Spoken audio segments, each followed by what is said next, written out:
네, 오늘 여러분들과 함께 이제 앞으로 몇 주간 살펴보게 될 내용은 21장에 해당하는 종교적 예배와 안식일에 관한 내용입니다.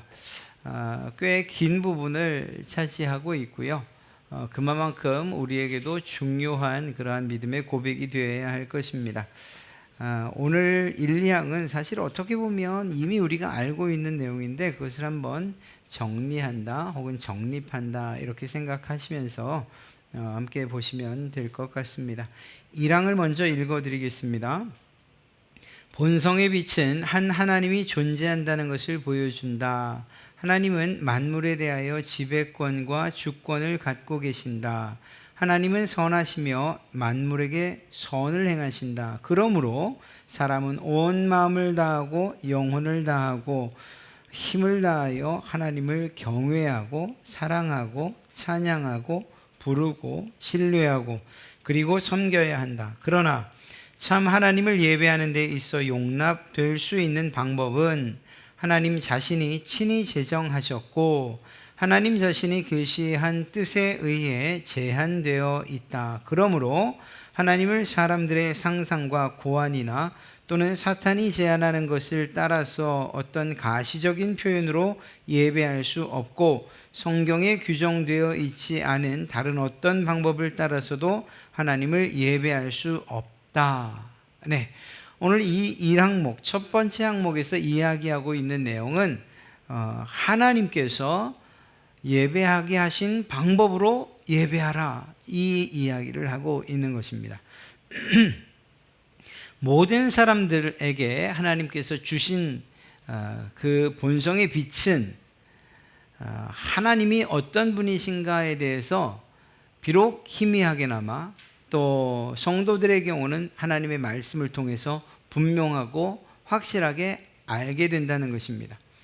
하나님께서 모든 사람들에게 자연계시와 즉 일반계시라고 불리는 자연계시와 성경에 드러난 특별한 계시를 통해서 하나님, 우리가 믿는 하나님이 어떤 분이신가를 이미 잘 알려주고 계시다는 것입니다. 이 사실에 대해서 로마서는 1장 부분에 있어서 사도 바울은 분명하게 잘 이해해주고 있습니다. 하나님 앞에서 그 어떤 사람도 난 하나님을 알지 못했어요 라고 핑계댈 수 없을 것이다. 마지막 심판날에. 왜냐하면 하나님 그분이 어떤 분이신가, 그분의 성품에 대해서 또 그분을 알 수 있는 방법을 모든 자연 안에 담아두셨기 때문이다 라고 이야기하고 계십니다. 그러니까 하나님을 모른다고 핑계댈 수는 없다는 것이죠. 비록 예수님을 믿든지 안 믿든지 기독교인이든지 그렇지 않든지 간에 그 모든 사람들은 자연 만물을 볼 때 이야 이건 정말 하나님께서 만드셨구나, 이건 어떤 신이 아니고서는 이렇게 만들 수가 없겠구나 라고 해서 비록 희미하지만 신의 존재를 인정할 수밖에 없다는 것입니다. 그리고 그 만드신 분에 대해서 하나님의 말씀인 성경 특별한 계시를 통해서 하나님이 어떤 분이신가를 더욱 분명히 우리에게 알려주고 계시다는 것이죠. 그래서 하나님을 좀 더 잘 아는 우리들은 이런 이야기를 할 수 있는 거예요. 모든 만물에 대해서 하나님은 이 모든 만물을 지배하고 계신다, 통치하고 다스리고 계신다. 또 모든 만물에 대해서 하나님은 주권적으로 일하신다, 하나님의 뜻 안에서 일하신다, 이렇게 우리는 이야기할 수 있고 하나님께서 행하시는 모든 일들은 선하다, 이런 결론을 내릴 수밖에 없어요. 왜? 하나님은 하나님 그분이 선하신 분이시기 때문이신 것이죠. 그래서 자연 계시를 통해서 또 특별한 계시를 통해서 성경을 통해서 하나님의 영원한 능력 그리고 하나님의 신성을 모든 사람들은 분명히 알 수 있다는 거예요. 그 신성, 성품에는 그의 거룩함, 도덕적인 성품이나 선, 영원함, 전능 등등 그분의 성품을 다 이야기하고 있는 것이죠. 그러니까 자연 계시를 통해서이든 특별 계시를 통해서이든 어떤 사람도 나는 하나님을 몰랐어 라고 이야기할 수 없다라는 것입니다. 그런데 이 모든 사람들, 인류의 근본적인 죄가 있지 않습니까? 아담과 하와로부터 지은 이 죄는 이러한 본성을 통해서 하나님이 주신 계시를 거부한다는 거예요. 하나님께서 일반 계시를 통해서 하나님을 드러내시고 성경 말씀을 통해서 하나님을 드러내고 계심에도 불구하고 우리 안에 있는 죄성은 그 하나님을 인정하려고 하지 않는다는 거죠. 우리가 전도해 보면 잘 알 수 있어요. 예수 믿으세요. 예수 믿고 천국 가세요. 하나님께서 당신을 사랑하십니다. 그러면 마치 휴지 조각 내버리듯이 그렇게 내버려요. 거절해요. 또 심지어는 미쳤다. 정말 그렇게까지 믿어야 되느냐 뭐 이런 이야기도 해요. 이유가 무엇인가? 그들 안에 있는 죄성이 하나님을 받아들이기를 거부하는 것이죠. 하나님께서 자연 만물을 통해서 주신 것에 대해서 거부하는 방식은 어떻게 해요? 이 세상은 창조된 것이 아니야. 진화된 것이야. 라고 하는 방식으로 과학과 학문을 통해서 하나님의 계시를, 즉 하나님께서 이 세상을 만들고 통치하고 보존하고 유지하신다는 사실을 거부하고 있는 거죠. 이런 다양한 방식으로 하나님을 거부한다는 거예요. 그래서 하나님을 하나님으로서 영화롭게 하거나 또 하나님께 감사하는 일들을 하지 못한다는 것입니다. 그렇겠죠. 하나님을 인정도 않는데 어떻게 그 하나님을 영화롭게 하고 그 하나님께 감사할 수 있겠어요? 여러분들은 이 세상 하나님이 만드셨지. 우리에게 이러한 아름다운 자연을 주셨고 지금도 통치하고 다스리고 계시지. 오늘 하루하루도 하나님의 뜻 안에서 내가 살아가고 있는 것이지 라고 믿으니까 우리는 자연스럽게 하나님 감사합니다 라는 말이 나오지만, 하나님을 인정도 하지 않고 믿지도 않으려는 사람들에게 하나님의 그분의 하신 일들 받아들여지기는 하겠습니까? 받아들여지지 않는데 어떻게 영광을 올리고 또 감사할 수 있겠어요? 그런 일들은 불가능한 일이 되는 것이죠. 이로 인해서 대부분의 사람들이 하나님께 마땅히 드려야 할 예배를 하나님께 드리지 못한다는 이 사실을 우리는 알 수 있어요. 그런데 이렇게 하나님 앞에 예배 드리지 못하는 것으로 끝나면 그나마 모르겠는데, 다행이라고 해야 할까요? 모르겠는데, 하나님께서 우리 사람들 안에 주신 종교심이 있어요. 종교성. 무엇인가 신적인 존재를 신뢰하고 나보다 더 큰 존재, 힘 있는 존재를 의지하려고 하는 이 종교성이 있어요. 그리고 이 종교성의 가장 바른 그 방향은 하나님께로 나아가는, 바로 그 길이, 우리에게 주신 종교성을 이용해서 하나님께로 나가는 이 일이 가장 올바른 일이죠. 그런데 세상 사람들은 하나님을 인정하기를 싫어하고 거부하는데 여전히 종교심은 있다는 것입니다. 그러다 보니까 그들이 무엇을 선택하느냐?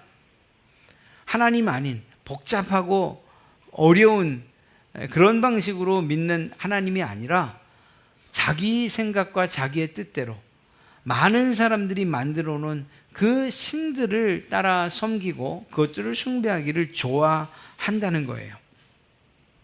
하나님은 거부하지만 그 안에 있는 종교성들이 결국은 세상의 많은 물질들 혹은 나무와 돌들, 자신들이 깎아 만들어 놓은 그런 우상들, 누가 어떤 신비로운 체험을 했다 혹은 이것저것을 믿어서 이렇게 지금 성공했다 말하면 거기에 그냥 나팔귀가 돼서 따라가는 거예요. 하나님께로 향해야 할 이 종교심을 사람들이 만들어 놓은 우상들과 헛된 신들에게로 사용하고 마는 이러한 아주 큰 잘못을 저지르게 되는 것이죠. 어떤 사람은 이렇게 얘기할 거예요. 아니, 산을 오르는데, 정상을 오르는데 이리 가도 길이 있고 저리 가도 길이 있는 것 아닌가? 뭐로 가도 서울만 가면 되는 것 아닌가? 우리 가운데 주신 이 종교심을 열심히 발동해서 그것이 부처든 아니면 예수든 아니면 마호메시든 알라든 아니면 그냥 자기들 조상신을 믿던 그 종교심을 열심히 발휘해서 세상 가운데 선하게 착하게 살면 되는 것 아닌가? 최종적으로 다 똑같은 신 아닌가? 이렇게 말하는 이들이 있어요. 그러나 하나님은 이 말씀을 통해서 그것은 결코 옳지 않다고 분명하게 이야기해 주고 계시죠. 그래서 여기에서 나오는 일이 무엇이냐? 우리가 정말 하나님을 경외하고 힘을 다해 사랑하고 찬송하고 부르고 신뢰하고 섬기길 원한다면 하나님이 우리에게 원하는 방식으로 예배하라는 거예요. 우리가 하나님을 정말 신실하게 섬기길 원한다면, 그분이 기뻐하시는 예배를 드리기 원한다면 하나님이 우리에게 원하신 방식대로 예배하라는 거예요. 이게 오늘 이 종교적 예배와 안식일에서 가장 중요한, 그리고 가장 기본되는 생각인 거예요. 하나님이 원하시고 하나님이 기뻐하시는 방식으로 예배해라. 여러분, 구약 성경을 읽다 보면 정말 했던 말 또 하는 것 같고 또 들어도 무슨 말인지 모를 것 같은 그러한 여러 부분이 있는데, 레위기도 그런 부분 가운데 하나예요. 레위 사람들, 특히 이 제사장들에게 성막에서 관련된 일들을 잘 설명해 주고 있는 성경이 바로 레위기인데, 거기에는 초반부터 제사법에 관해서 이야기를 하고 있어요. 이스라엘의 5가지 제사, 번제, 소제, 속죄제, 속건제, 화목제, 이 5가지. 그리고 그 제사의 방식들은 다 달라요. 아니, 제사하면 똑같이, 그리고 그냥 하나쯤 실수해도 괜찮지 않는가? 사람이 그렇게 늘 똑같을 수 있는가? 옛날 어른들은 조상에게 제사상 차릴 때에도 그 자리를 분명하게 지켰지요. 저는 제사를 지내지 않음에도 불구하고 어디서 주워들어서 홍동백설이 이런 얘기는 알아요? 무슨 말인가 하면, 조상신이라고 하는 정말 의미 없는 헛된 신들을 섬기는 옛 어른들도 그 놔야 할 품목들이 있고 놔야 할 자리가 있더라는 거죠. 근데 요즘 어떻게 됐어요? 그런 거 다 무시되죠. 여전히 유지되고 있는데도 있을지 모르겠어요. 그런데 무시돼요. 그래서 때로는 파인애플도 상에 올라가요. 아이고, 우리 누가 좋아하던 거라서. 그러니까 우리가 제사를 지내던 사람들이 가지고 있던 그 형식이 시대가 흐르면서 바뀌었다는 거예요. 이제는 심지어는 정성?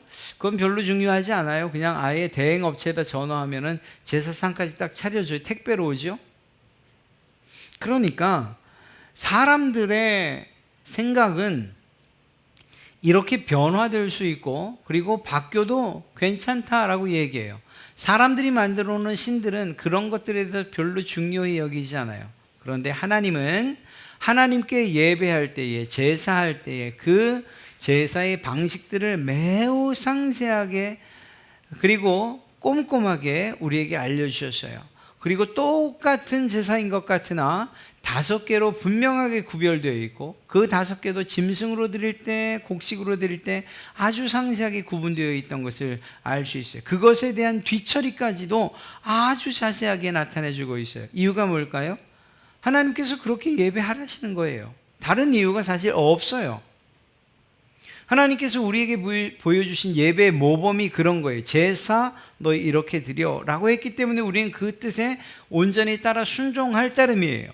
그리고 그 순종하는 모습을 통해서 하나님은 기쁘게 그의 제사를 받으시는 거지요. 하나님께서는 자신을 영과 진리로 예배하고 또한 하나님의 참된 본성과 성품을 반영하는 방식으로 하나님께 영광 올려드리는 사람들을 원하신다는 거예요. 그래서 하나님은 그 당시에 몰렉에게 드려졌던 제사의 방식 원하지 않는 거예요. 몰렉에게 제사할 때 가장 하이라이트는 무엇입니까? 자기의 자식들을 불에 태워 바치는 거죠. 하나님은 하나님의 성품과 본성이 그걸 허락하지 않으셔요. 자기 자식을 제물로 바치는 일들을 허락하지 않으셔요. 즉 다시 말해서 하나님께서 보여주신 모든 예배의 모범들을 쭉 살피면 그 안에 하나님의 성품이 잘 드러나 있어요. 거룩함, 정결함, 그러면서도 사랑과 인애 등등. 뿐만 아니라 그분이 정해주신 그 방식대로 예배할 때에 우리의 영과 진리로 참된 예배를 드릴 수 있는 거예요. 그리고 그것이 이루어지지 않을 때는 하나님의 준엄한 심판이 있었어요. 아론의 아들들, 대제사장의 아들이 4명이었는데 그 가운데 2명이 한날 죽게 되지요. 나답과 아비후. 이유가 무엇이었습니까? 하나님께서 주지 아니하신, 명령하지 않은 그러한 불로, 그 다른 불로 하나님 앞에 분향을 했던 거예요. 레위기 10장 1절을 보면 아론의 아들 나답과 아비후가 각기 향로를 가져다가 여호와께서 명령하시지 아니하신 다른 불을 담아 여호와 앞에 분향하였더니 불이 여호와 앞에서 나와 그들을 삼킴에 그들이 여호와 앞에서 죽은지라. 하나님께서 사용하라고 하신 불을 사용하지 않은 것, 이것 하나만으로도 그들은 죽음을 당했던 거예요. 우리 사람들 입장에서는 아니 이렇게 타건 저렇게 타건 똑같은 불인데 그게 뭘 그렇게 중요한가 이야기할지 모르지만 하나님은 그렇지 않으세요. 즉 다시 말해서 오늘 이 종교적 예배와 안식일에 있어서 우리가 하나님 앞에 예배한다고 하는 이 일에 있어서 가장 중요한 것은 무엇이냐? 하나님께서 우리에게 원하시는 방식대로 예배해야 한다. 그리고 그 예배에는 하나님께서 알려주신 그 예배의 방식에는 하나님의 성품과 속성이 담겨져 있고, 그리고 그때 비로소 우리는 진리와 영으로 하나님 앞에 예배할 수 있게 된다라는 이 사실이에요. 혹여 다른 것 다 잊으셔도 원하시는 대로 알려주신 대로 예배해야 된다라는 이 사실 하나만큼은 분명히 마음속에 새겨 두시기 바랍니다. 두 번째 항목은 종교적인 예배는 성부, 성자, 성령이신 하나님께 드려야 한다. 오직 하나님에게만 드려야지 천사, 성자 혹은 어떤 다른 피조물에게 드려서는 안 된다. 그리고 타락 이후로는 중보자 없이는 드려질 수 없고, 또한 오직 예수 그리스도 이외의 아무 다른 중보로는 드려질 수가 없다. 이 이항의 항목은 여러분들 쉽게 읽어도 이해가 잘 되실 거예요. 즉 다시 말해 성부, 성자, 성령이신 하나님 외에 다른 어떤 것들을 예배하지 말라는 거죠. 이것은 하나님께서 우리에게 알려주신 가장 기본되는 율법이라고 하는 10계명에도 잘 남겨져 있어요. 제 첫 번째, 두 번째 계명에 이 사실, 즉 하나님 외에 다른 것들에게 절하거나 경배하거나 그것들을 깎아 만들거나 하지 말라고 말씀하고 계시죠. 그렇습니다. 하나님께서 명령하신 것, 나 외에 다른 것들을 경배하지 말라는 거예요. 이스라엘 백성들이 심판당하고 그리고 또 결국 멸망당해 포로가 될 수밖에 없었던 가장 큰 이유가 무엇이냐? 하나님께서 말씀하셨던 바로 이 부분, 하나님만 예배하라는 이 부분을 그들이 어겼어요. 그들은 가나안 땅에 들어가서 자신들이 하나님을 예배하면서 맛보지 못했던 쾌락들을 바알과 아세라를 섬기면서 얻게 됐어요. 늘 말씀드리지만 가나안 땅의 종교는 반드시 성적인 것과 연관이 되어 있었고, 그러한 성행위들이 결코 죄처럼 인식되지 않았어요. 오히려 그것은 자신들의 신들이 바알과 아세라가 좋아하는 것이라고 여겼어요. 그래서 공식적으로 매춘이 그들의 성전 안에선 이루어졌던 거예요. 여사제들은 몸을 파는 자들이었고 거기에는 남자 사제들도 있었어요. 젊은 미동이라고 일컫는. 그러니까 이런 것들이 하등 죄가 되지 않았어요. 하나님의 성품과 속성에 따르면 그것은 간음이고 그것은 성적인 범죄인데 바알과 아세라를 믿는 입장에서는 그것은 죄가 되지 않았어요. 오히려 권장되는 일이었죠. 그러니까 이스라엘 백성들이 하나님께서 알려주신 예배의 방식을 버리고 바알과 아세라를 섬기려고 했던 거예요. 그리고 더 나아가서 지금까지 광야에서는 하나님이 우리를 지켜주셨지만, 그래서 그분은 광야의 신이라고 말할 수 있지만, 이제 가나안 땅으로 들어온 다음에 정착해서 우리가 살 때 이 농사가 성공되려면 이 가나안 땅의 신을 섬겨야 되지 않겠냐는 이 말도 안 되는 생각을 하기도 했고 결국 바알과 아세라를 선택하게 되었던 거죠. 하나님은 그 일에 대해서 분명하고 정확하게 심판하셨어요. 그리고 하나님의 심판은 사실 이 가나안 땅에 있던 그들에게만이 아니었죠. 모든 신들을, 하나님 외에 다른 어떤 신들을 섬기는 것에 대해서 하나님은 철저하게 배격하셨고 그리고 그 일들에 대해서 심판하셨어요. 이것이 하나님의 뜻이에요. 왜? 그것을 원치 않으셨기 때문인 것이죠. 구약시대의 모든 제사가 제사장에 의해서 드려졌던 것처럼 우리의 진정한 중보 되시는 예수 그리스도를 통하지 않고 우리는 예배할 수 없어요. 두 번째 항목에서 정말 중요한 것이라면 바로 이것이에요. 다른 어떤 피조물에게 절하거나 그것을 숭배하지 말아라. 또한 모든 제사는, 모든 예배는 예수 그리스도를 통하여 그분을 중보자로 삼아 예배해야 된다는 거예요. 이스라엘 백성들에게 있어서의 제사장의 역할은 아주 중요한 역할이었어요. 그들이 제사장 없이 제사할 수 없었어요.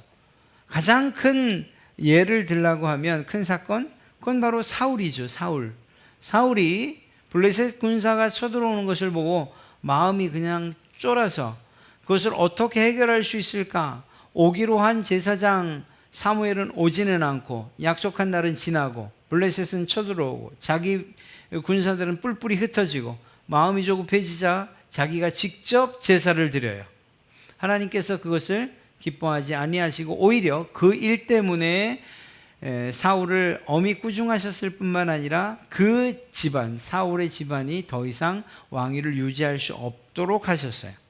그러니까 이스라엘 백성들에게 있어서 이 제사장, 그가 하는 예배의 중보자의 역할은 아주 중요한 일이었어요. 하나님과 이스라엘 백성들을 중보하는 역할.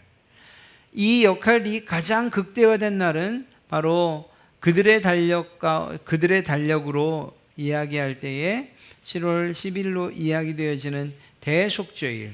이것은 온 백성의 죄 그리고 제사장의 죄, 이것을 하나님 앞에 아뢰고 용서함 받는 날이었어요. 하나님과 이스라엘 백성들 사이의 중간에서 그 죄에 대한 문제를 해결하고 그들의 관계를 회복시키는 일에 있어서 이 제사장이 그러한 아주 중요한 역할들을 했다는 거죠. 매개는 무엇이었어요? 제사를 통해서. 이 공식은 그대로 오늘날도 동일하게 적용돼요. 하나님과 여러분 사이를 중개해주는, 중보해주는 그분이 누구시냐? 바로 제사장 되시는, 대제사장 되시는 예수 그리스도예요. 무엇을 매개로요? 예배를 통해서. 하나님께서 이 예수 그리스도를 통하여 드려지는 이 예배를 기쁘게 받으신다는 거예요. 이러한 중보에 대한 이 메시지는 단순히 예배만이 아니라 우리의 기도에도 잘 드러나 있어요. 우리는 우리의 모든 기도를 예수 그리스도의 이름으로 기도드려요. 하나님께서 그러한 예수 그리스도를 통하여 중보자이신 예수 그리스도를 통하여 드리는 예배를 기도를 받으시겠다는 거예요. 그러니까 예수님 없이는 이루어질 수 없는 일이죠. 왜일까요? 예수 그리스도는 하나님의 신적인 외아들이고 또 유일하게 성육신하신 거룩한 몸으로 태어나신 하나님이시고 지금도 살아계신 분이시기 때문입니다.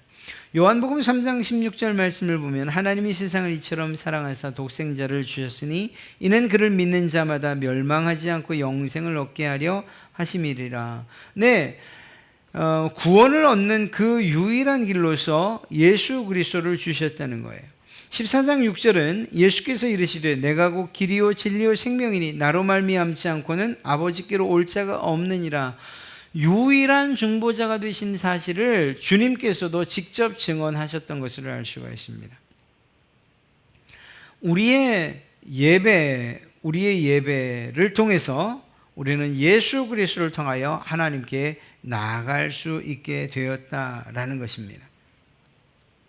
그리고 또한 그런 점에서 우리가 하나님 외에 다른 어떤 것들을 예배한다, 다른 어떤 길들을 찾는다, 이것은 있을 수 없는 일이고 그것은 길이라고도 말할 수 없다는 거예요. 그런데 여기에서 이 다른 길이라고 불려지는 하나님 말고 다른 어떤 것에 대해서 예배하는 이 어떤 것에는 때로는 심지어 내 자신이 그 자리에 있을 수도 있다는 사실이에요. 때로는 우리의 자녀들이 하나님의 자리를 꿰찰 수도 있다는 거예요. 무지몽매했던 가톨릭 이 중세 시대에는 그 자리에 성인들이 있었어요. 때로는 교황이 그 자리에 있었어요. 동일하게 하나님을 이야기하고 예수님을 말하는데, 그런데 정작 경배받으시는 그 자리에는 사람이 앉아 있었다는 것이요. 오늘날 이러한 부분에 있어서는 우리가 주의를 기울여야 해요. 온전한 예배는, 이 종교적으로 온전한 이 예배는 오직 하나님만 받으시는 거예요. 그 자리에 내가 혹은 내가 사랑하는 어떤 사람이, 또 사랑하는 어떤 일들이, 또 우리가 살면서 경험했던 어떤 기적적인 사건들이나 그것을 이루었다고 하는 어떤 것들이 하나님의 자리를 대신하여 앉을 수는 없다는 것입니다. 더더욱이 우상들, 사람의 손으로 만든 그 우상들과 신들은 더더욱이 그 자리에 앉을 수 없는 것이죠.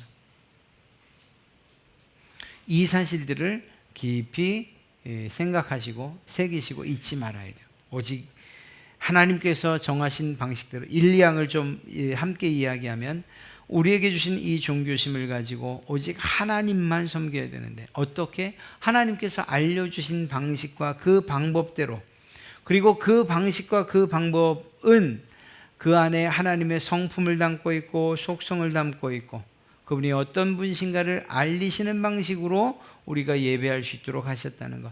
더 나아가 우리가 하나님께서 기쁘게 받으시는 이러한 종교적인 예배는 다른 어떤 것, 성부, 성자, 성령님이 받으셔야 할 그 영광을 다른 어떤 것이 가로채갈 수 없다는 사실을 꼭 명심해야 된다는 것이죠. 더 나아가 우리가 하나님께로 나갈 수 있는 유일한 길은 중보자이신 예수 그리스도밖에 없다는 사실을 분명하게 알려주고 있습니다. 우리의 예배, 우리의 마음대로, 우리의 뜻대로 드리는 것 아니에요. 하나님께서 우리에게 말씀해 주신 그 예배의 정신과 그리고 그 방식과 형식을 따라서, 그래서 실제로 개혁주의 전통하에서의 예배 예전에 대한 연구는 아주 중요해요. 제가 드리는 예배의 모범이 완전하다 말할 수는 없습니다만, 그러나 그럼에도 불구하고 제가 이곳에 올 때, 그리고 그 오기 전에 그때의 예배의 이 모델은 좀 바뀌었어요. 나름 준비하고 공부해서 하나님께서 기뻐하시는 예배의 예전은 어떤 것일까 하는 이러한 방식, 그래서 개혁주의 전통에서 가져오기도 하고 그것들을 따라서 가기도 하고, 또 몇몇 가지는 정말 차마 버릴 수 없어서, 그런데 이러한 것들이 점점 변화되어지고, 그리고 그러한 예전들을 통해서 하나님이 기뻐하신 예배가 무엇인가를 연구해가는 이러한 일들은 정말 중요한 것이죠. 참 가장 찔리는 것 한 가지가 무엇인가 하면 바로 이 교회 소식이에요. 교회 소식은 사실 예배 전이나 아니면 예배 마친 후에 해야 하는데, 이게 우리가 늘 해오던 습관이 있고 버릇이 있어서 예배 이 교회 소식을 그만 이 중간에 놓고 있잖아요. 그러니까 하나님의 말씀, 그리고 그 예배 중간에 사람들에게 하는 소식 알림 정도가 이 안에 들어있는 게 늘 마음에 걸리긴 합니다. 그럼에도 불구하고 아직 그것들을 잘 정리하지 못하고 있는데, 정말 때가 된다면, 그리고 기회가 된다면 이러한 부분들도 한번 깊이 생각해 볼 만한 문제인 거예요. 말씀드리는 것은 어떤 예배가, 어떤 방식으로 예배하는 것이 하나님께서 정말 기뻐하시고 또 하나님께서 기뻐 받으시는 예배인가, 그리고 영과 진리로 예배하는 것이며 그 예배를 통해서 온전히 하나님의 성품을 드러낼 수 있는 예배인가 하는 것들을 고심하고 연구하는 일들은 중요할 것입니다. 우리가 하나님을 예배하는 일, 그것은 우리 그리스도인들의 가장 기본적인 일이지만 기본적인 일임에도 불구하고 올바로 예배하는 일들은 정말 중요하다라는 사실 정도 우리 마음속에 새기면 정말 좋겠습니다. 우리